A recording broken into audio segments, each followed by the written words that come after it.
सुप्रभात, मैं आपकी हिंदी अध्यापिका जॉली शर्मा। जैसा कि हम पढ़ रहे हैं हमारे पाठ्य पुस्तक गुलमोहर का पाठ 6 और अभी तक हमने पाठ को अच्छी तरीके से पढ़ लिया है और अब हम पढ़ेंगे इसके प्रश्नोत्तर। जैसा कि हमने पिछली कक्षा में इसके प्रश्नोत्तर कर लिए थे और अब हम करेंगे इसके भाषा का ज्ञान, यानी कि इसके आगे का भाग। तो यहाँ पे मैंने आपको जैसा बताया था कि हमारे टॉपिक था, आपके देखिए सभी के ये है अनुस्वार। पहला क्वेश्चन क्या था? अनुस्वार और अनुनासिक लगाकर आपको शब्द फिर से लिखने हैं। अब मुझे पता है कि आप लिख लेंगे, जब मैं आपको बताऊंगी आप लिख लेंगे, लेकिन आपको पता होना चाहिए ना कहाँ अनुस्वार लगेगा, कहाँ अनुनासिक लगेगा। तो उसके लिए पहले मैं आपको थोड़ा सा समझाऊँ, उसके बाद हम ये प्रश्न करेंगे। तो देखिए, सबसे पहले अनुस्वार अनुस्वार स्वर के बाद आने वाला व्यंजन है। इसकी ध्वनि नाक से निकलती है। हिंदी भाषा में बिंदु यानी अनुस्वार का प्रयोग विभिन्न जगहों पर होता है। हम जानेंगे कि कब और क्यों इसका प्रयोग किया जाता है। तो जैसा कि इसमें बताया गया, अनुस्वार शब्द जो होता है वो व्यंजन के मतलब जो स्वर के बाद आने वाला जो भी व्यंजन होता है उस पर हम लगाते हैं। ठीक है, इस अनुस्वार का होता है हमेशा उसकी ध्वनि नाक से निकलती है। कहाँ से निकलती है? नाक से निकलती है। और हिंदी भाषा में जिस अपन देखा आपने कई जगह बिंदी लगी हुई होती है ऊपर किसी वर्ड व्यंजन की, उसे ही हम अनुस्वार बोलते हैं। वो कहाँ लगता है, कब लगता है, इसका प्रयोग क्यों किया जाता है, वो सब हम इसमें पढ़ेंगे। तो देखिए लिखा हुआ है पंचम वर्णों के स्थान पर। कहाँ? पंचम वर्णों के। पंचम वर्ण समझते हैं आप? जैसे अपन ने बोला क ख ग घ ण, तो ये जो न आया पांचवा वर्ण कहलाया, है ना। तो च की लाइन में च छ ज झ ञ, तो वो पांचवा वर्ण है। ट की लाइन में ट ठ ड ढ न और म और न। इस तरीके से जो क च ट त प ये जो वर्ण है, इनकी लाइन का जो पांचवा अक्षर उसको हम पंचम वर्ण बोलते हैं। जितने भी पंचम वर्ण है उनके स्थान पर अनुस्वार का प्रयोग होता है जब वो हलंत होता है कि आदि होते हैं। अनुस्वार का प्रयोग पंचम वर्ण यानी पंचाक्षर कहलाते हैं। ये कहलाते हैं न, य, ण, न, म। जब भी ये आधे वर्ण जब आते हैं तो आधा वर्ण पूरा आता है जब नहीं, ऐसे आप कहीं पे भी मैं की जगह अनुस्वार लगा दो, ऐसा नहीं होगा। जब म के नीचे हलंत होता है यानी वो वर्ण जो अक्षर आधा होता है ना, तो उस जगह हम अनुस्वार का प्रयोग कर सकते हैं। इसे पंचाक्षर कहते हैं। के स्थान पर किया जाता है, जैसे देखिए गंगा, अब यहाँ पे गंगा आधा है तो उसकी जगह अपन ने गंगा शब्द लिखा। चंचल, तो ये वर्ण भी आधा है तो इसकी जगह हमने ये लिख दिया, जिससे बच्चों को थोड़ा इजी हो गया ना। डंडा, झंडा, तो झंडे में ये ण की जगह अपन ने ऊपर अनुस्वार लिखा। तो ये जो डॉट लगा हुआ है इसको हम अनुस्वार बोलते हैं। और ये देखो गंदा, ये न आधा है तो अपन ने इसकी जगह इस तरीके से लिख दिया। कंपन, म आधा है तो हमने अनुस्वार लगा दिया। यानी न, न और म, इन पांचों अक्षरों के स्थान पर जब अगर ये आधे हैं तो हम अनुस्वार लगा सकते हैं। आगे देखिए, अनुस्वार को पंचम वर्ण में बदलने का नियम क्या है? अनुस्वार के चिन्ह के प्रयोग के बाद आने वाला वर्ण, जैसे क वर्ग है, च वर्ग है, ट वर्ग है, त, प, जिस भी वर्ग में हो उसी के अनुसार उसका पंचम वर्ग लगेगा। कैसे? ये देखिए, च है तो च के बाद ये च के पहले जो आधा अक्षर है, अगर आपको जैसे अनुस्वार है, अब आप कहोगे मैम इसके लिए कौन सा पंचम वर्ण लगेगा, तो यहाँ पे च है तो च का ही पंचम वर्ण लगेगा। अब जैसे द है तो द का ही पंचम वर्ण लगेगा। प है तो प का प, फ, भ, भ, म होता है ना, उसी का पंचम वर्ण लगता है। यदि पंचम अक्षर के बाद किसी अन्य वर्ग का कोई वर्ण आए तो पंचाक्षर अनुस्वार के रूप में परिवर्तित नहीं होता है। अब ये चीज आपको ध्यान रखनी है कि पंचाक्षर यानी जो 5 अक्षर है, अगर ये खुद के ही लाइन के आ रहे, जैसे च के साथ वाला मैंने बताया, जैसे गंगा में ग के साथ न आया है तो खुद ही का 5वां अक्षर है तो ही अनुस्वार में चेंज हो सकता है, परिवर्तित हो सकता है। कोई दूसरे अक्षर के साथ है तो परिवर्तित नहीं हो सकता। फिर वो नीचे अपन आधा जो लिखते हैं ना, कई बार वो आधा ही लिखेंगे। जैसे वांग में, अब वांग में देखिए मैं खुद आया है, मैं खुद पंचम अक्षर है, उसके पहले ण आधा आया है तो हम इसको इसी तरीके से लिखेंगे, इसका अपन अनुस्वार नहीं लगाएंगे। ठीक है।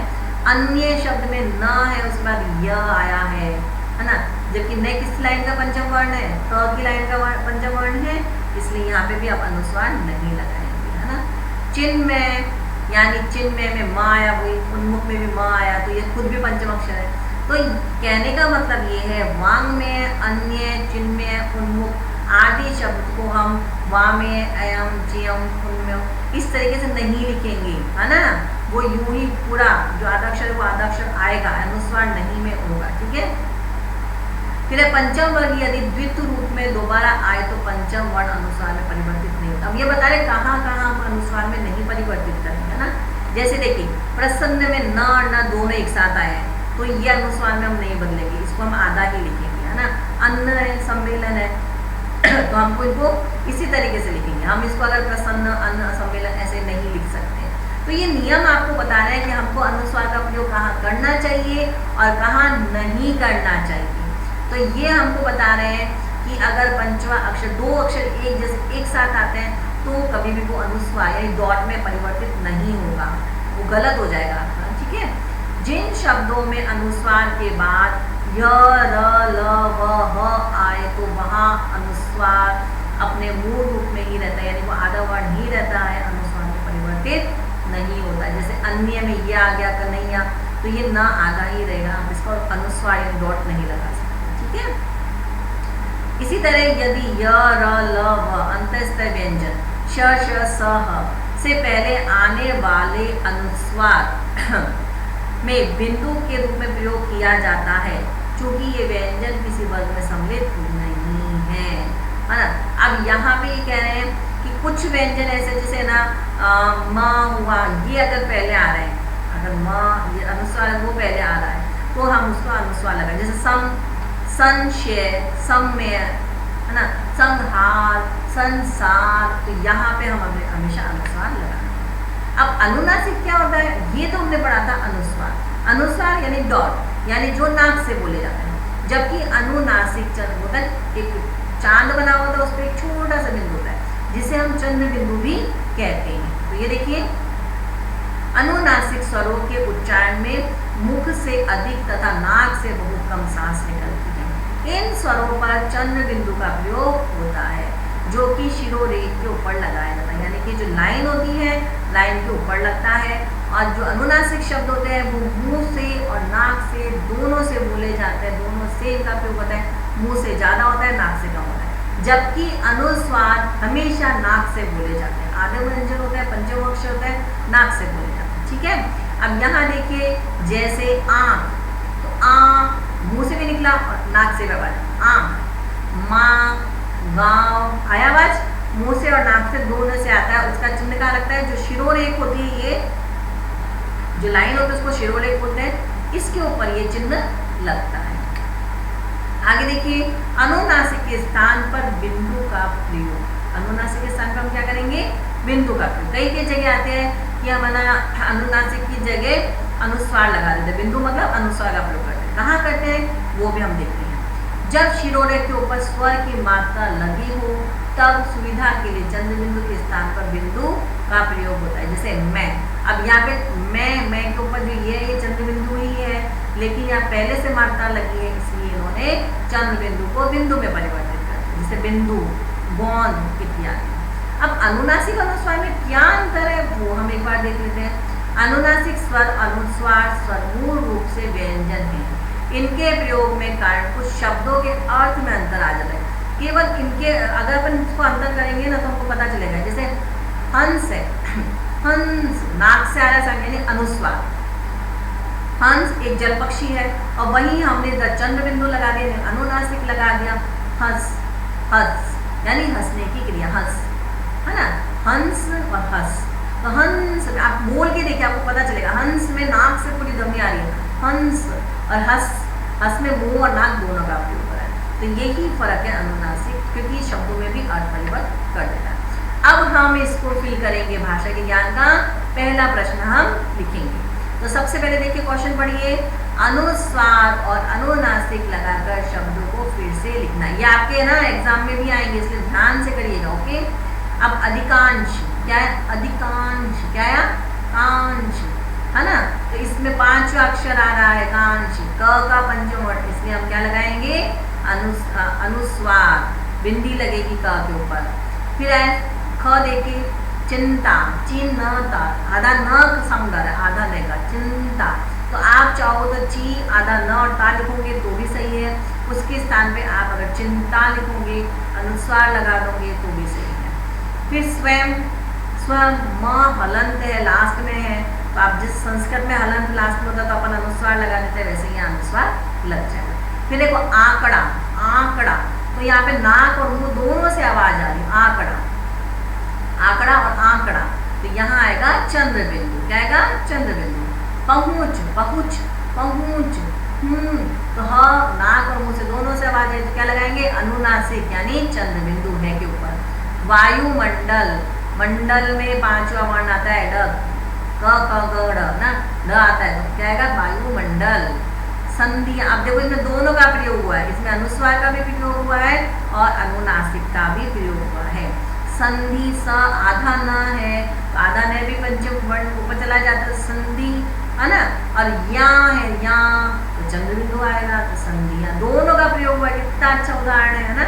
परंपरागत, परागत, म आधा आएगा और पंचम वर्ण है, बाद में पे है तो ऊपर चला जाएगा, क्या आएगा? परंपरागत।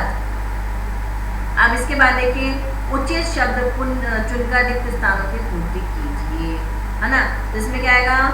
अपना देश भारत डैश ग्लोबल वार्मिंग की चपेट में है। अपना देश भारत भी ग्लोबल वार्मिंग की चपेट में है ना। ये सभी सहायक शब्द है। यह दर लगातार बढ़ती ही जा रही, क्या आएगा? बढ़ती ही जा रही है। जैविक कृषि अपनाई जाए तो कार्बन डाइऑक्साइड वायु में घुलने से बच सकती है। पृथ्वी के गर्माने की मुख्य वजह यही है। और चिंता की बात यह है कि धरती पर गर्मी बढ़ती जा रही है। अब एक चीज और आपको बता दूं, यहाँ पे देखिए की और की दोनों लिखा हुआ है, की और की, छोटी की और बड़ी की दोनों लिखा हुआ है। अब आप कहेंगे मैम आपने यहाँ की और यहाँ ये की, ये ही क्यों लगाया है? तो मैं आपको बता दूं, जब दो शब्दों में संबंध बताया जाता है तो हमेशा की यानी बड़ी की मात्रा वाली की आती है, और जब दो वाक्य को जोड़ा जाता है तो हमेशा छोटी ई की मात्रा वाली क आता है। ठीक है, जैसे पृथ्वी के गर्माने की मुख्य वजह, तो गर्माना और मुख्य दो शब्दों को जोड़ रहे, गर्माने की तो बड़ी मात्रा है। यही चिंता की बात यह है कि, तो चिंता की बात यह है, ये एक वाक्य हो गया। धरती पर गर्मी बढ़ती जा रही है, दूसरा वाक्य है।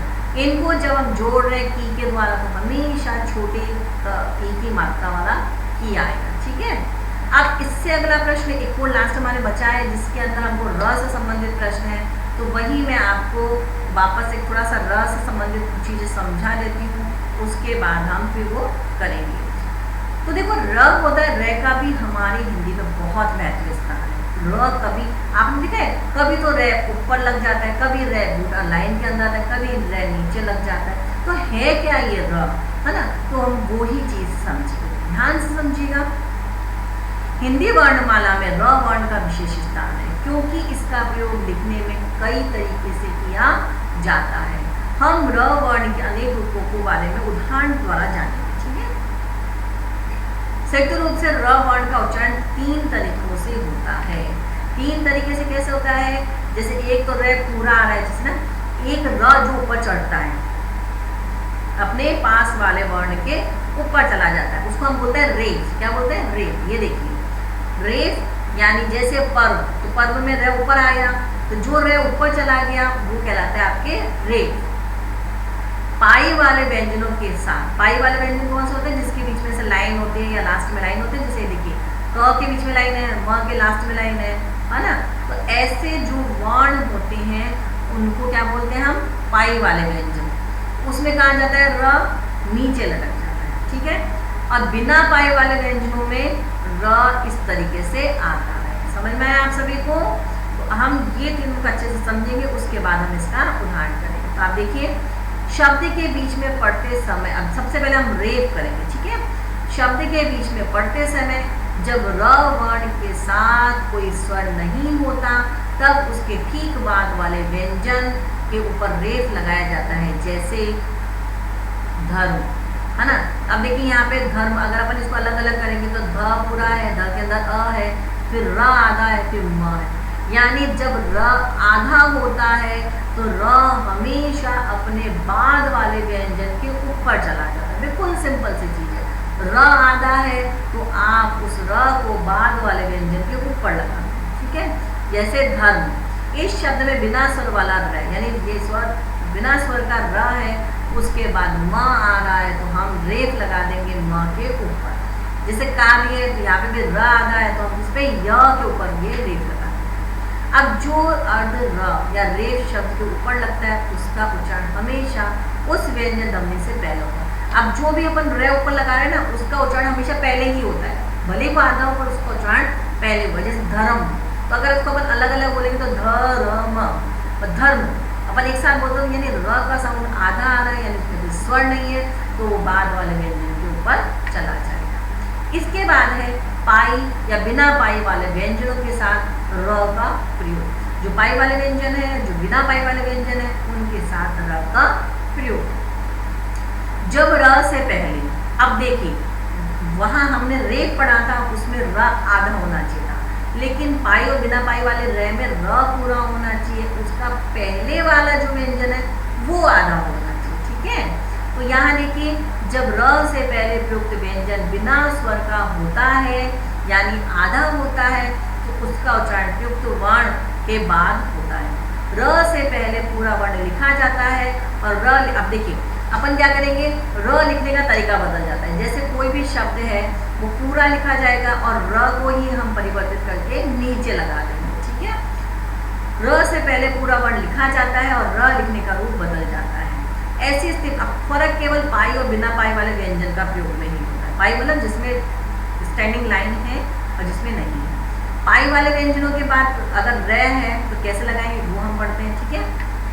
अब देखिए पाई वाले जो व्यंजन है, जैसे क है, प है, यानी इनमें देखिए डंडा लगा हुआ है, ये पाई वाला व्यंजन है। ये आधा है, उसके बाद र पूरा है, तो हम उस र को इस तरीके से लगाएंगे, है ना। अब पे प्लस र में प्र शब्द बनता है, आप सभी को पता है, क प्लस र प्र। तो ये देख लीजिए, मान लीजिए कि जब भी ऐसा शब्द आता है आपको वर्ण विच्छेद के लिए कहा जाता है, तो यहाँ क आधा है, र पूरा है, प्र आधा है, र पूरा है ना। और इससे हमने बनाया क्रोध, क्रम, प्रश्न, प्रधान, ऐसे, ठीक है। अब ये कह रहा है ये तो पाई वाले थे, क्योंकि इनमें डंडी थी, तो हमने पाई के नीचे यहाँ र को इस जगह डाल दिया, दिख रहा है पाई के यहाँ। लेकिन जो बिना पाई वाले व्यंजन होते हैं, जैसे ट है, ड है ना, ये होता है बिना पाई के वाले होते हैं, इनमें पाई नहीं लगी हुई होती है ना। अब यहाँ पे पाई नहीं है, जैसे ट है, ड है, तो ये देखिए ये वर्ण पहले आधा है, क्योंकि जब भी आधा वर्ण हमको प्रस्तुत करना होता है तो अपन नीचे हलंत लगाते हैं। तो ऐसे में अगर ये वर्ण आधा, इसके बाद में अगर रे आ जाता है तो यहाँ हम रे का डंडा लगाएंगे। इस तरीके से हम लिखेंगे उसे, ड प्लस र ड्रम, तो ड्रम, ड्रेस, ऐसे बना। ट्र, तो ट्र बनता है, ड्र, ट्र, ये ट और र से मिलके बना, ड और र से मिलके बना। आप सभी को समझ में आ गया ये। अब इसके बाद है त और श के बाद र का प्रयोग। तो ये मैंने आपको पहले भी पढ़ाया जब आपको संयुक्त अक्षर वगैरह पढ़ाए थे। तो देखो जब भी संयुक्त अक्षर होते हैं तो दो अक्षर ऐसे होते हैं जिसमें र का प्रयोग होता है, और र पूरा होता है, उसके पहले वर्ण आधा होता है। जैसे त आधा होता है और र पूरा होता है तो त्र बनता है त्र, है ना। और श आधा होता है, र पूरा होता है तो श बनता है। तो ये नए शब्द बन जाते हैं, ठीक है। तो त के बाद जब र आता है तो संयुक्त अक्षर त्र बन जाता है। जैसे त प्लस र बराबर त्र बना, त्रिशूल, त्रिनेत्र, त्रिकोण, ठीक है। श के बाद जब अगर र आता है तो संयुक्त व्यंजन श बन जाता है, जैसे श प्लस र श्रम, श्रद्धा, है ना। तो इस प्रकार से ये बना। कुछ एक दो और उदाहरण है वो भी देख लेते हैं हम। द और ह के बाद ये आपको बता रहा है कि हमको रे किस तरीके से लगाना है, क्या सिचुएशन होने पर हमको रे लगाना होता है। तो रेप और पाई वाला हमने पढ़ा, कुछ ही छोटे छोटे हैं इसके एग्जाम्पल्स, वो भी हम पढ़ लेते हैं।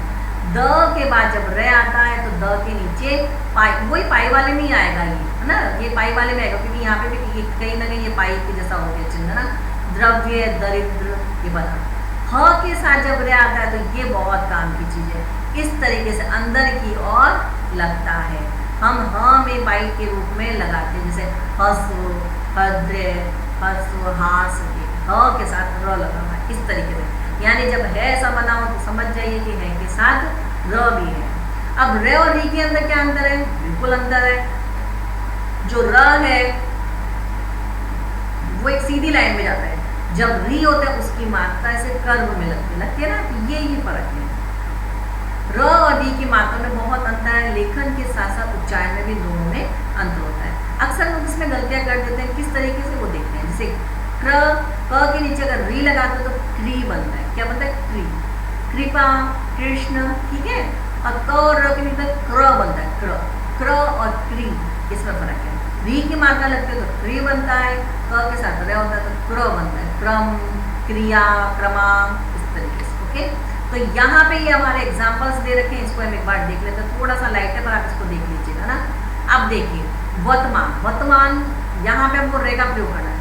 अपन शब्द क्या बोलते हैं, वर्तमान, वर्त, वर्त, र का साउंड आधा आ रहा है तो र अपने बाद वाले वर्ण के ऊपर चला जाएगा, चला गया। इसी तरीके से वर्ष, वर्ष का जाएगा, वर्ष बाद वाले वर्ण के ऊपर चला जाएगा। पेट्रोल, अब ये ट है, ये बिना पाई वाला है, ट, यहाँ पे ट आधा है, र पूरा है, इसलिए यहाँ पे र नीचे लगेगा, पेट्रोल, ठीक है।